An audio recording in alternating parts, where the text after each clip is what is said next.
Now, given two sets of functional dependencies, sometimes we wish to find out whether they are equivalent or not, which means writing functional dependencies in one form is completely equivalent to writing it in other form, right?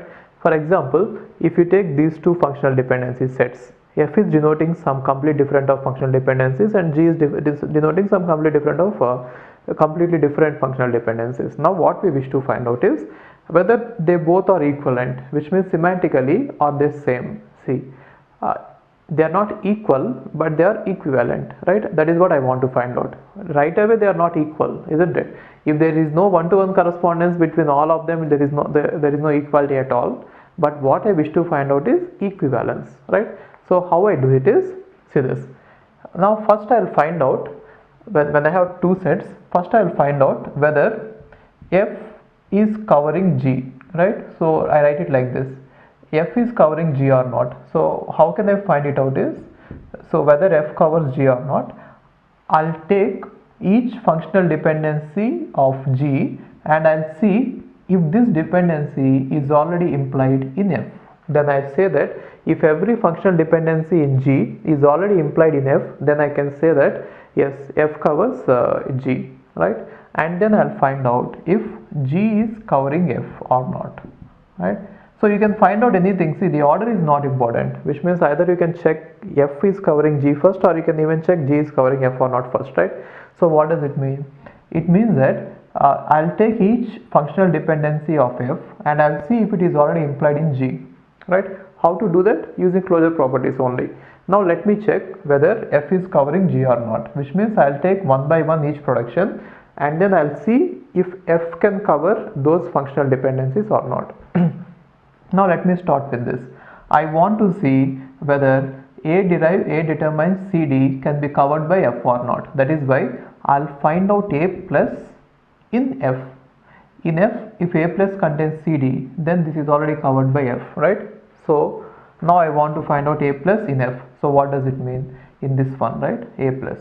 So A, and now because of A I get C, and because of AC I get D, right? I don't want to find it completely. I just wanted to see if A plus is, A is able to determine CD or not. Therefore I'm going to stop it here. Even I get more attributes also, I don't need them here, right?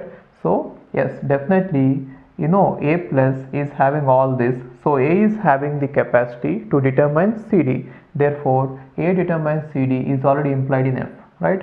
And next thing is, I want to find out if E determines AH is covered in F or not. For that I have to find out E plus in F. So what is E plus in F? E plus is I get E, and because of E I get AD, and because of A I get C, and because of AC I get D, right? And because of E I get H also. So what is that I want? Yeah, that's it over, right? Yeah, because of E I get AD, and because of E I get H. I would have directly got it. So now AH is already present here. Therefore E has the capacity to determine A and H in F, and therefore this particular functional dependency is already implied here. Got it? And now I want to see, so definitely this is true. It turned out to be true, which means F covers G. It turned out to be true. Now I want to find out whether G covers F or not. Now I'll take each one in F and I'll check with G, right? Which means I'll take this and I'll check this whether it is implied here or not. How can I check it? I have to find out A plus in G, right? See, these are found out in F, right? Now I want to find out this in G. Now what is A plus in G? Because of A I get CD, and therefore C is already there, so I can stop it here and say that it is covered. And next thing is, I want to see if this one is covered or not. So how can I find out? AC plus in G. Because of A I get A, C, D. That's it.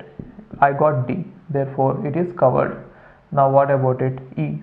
See, are you observing it? I am not going to find out complete closure of AC because I don't need it here. I just want to find whether the right hand side of a production is going to be present in the closure or not. So once I get the right hand side, I can stop it. I need not complete the complete closure. I don't want it, right?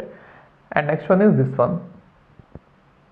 I want to see whether that production is covered by G or not. So for that I had to find out E plus.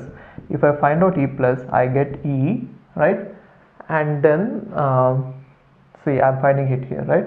Because of E I have AH, and because of A I get CD, therefore AD is covered. So AD is already there in E plus, so this one is covered in this. And anyway, again E derives H is also covered because E plus is having H, right?